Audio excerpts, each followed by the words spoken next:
राज्यातील काही भागात उष्णतेची लाट तर काही भागात ढगाळ वातावरणासह वादळी पाऊस पडत आहे।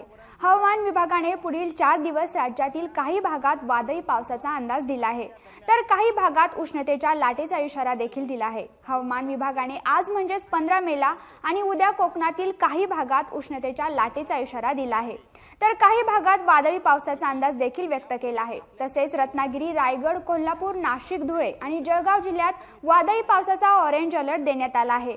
तर मध्य महाराष्ट्र, मराठवाडा, खानदेश आणि विदर्भातील काही ठिकाणी विजा आणि मेघगर्जनेसह पावसाचा अंदाज आहे।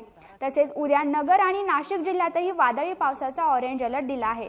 कोकण, मध्य महाराष्ट्र, मराठवाडा, खानदेश आणि विदर्भातील काही ठिकाणी विजा आणि मेघगर्जनेसह वादळी पावसाचा अंदाज हवामान विभागाने दिला आहे। शुक्रवारी कोकणातील सिंधुदुर्ग, रत्नागिरी आणि रायगड जिल्ह्यात, तर मध्य महाराष्ट्रातील कोल्हापूर, सातारा आणि पुणे तसेच नगर, सोलापूर आणि सांगली जिल्ह्यातही वादळी पावसाचा अंदाज आहे। मराठवाडा आणि विदर्भातील काही भागात वादळी पावसाचा अंदाज हवामान विभागाने दिला आहे।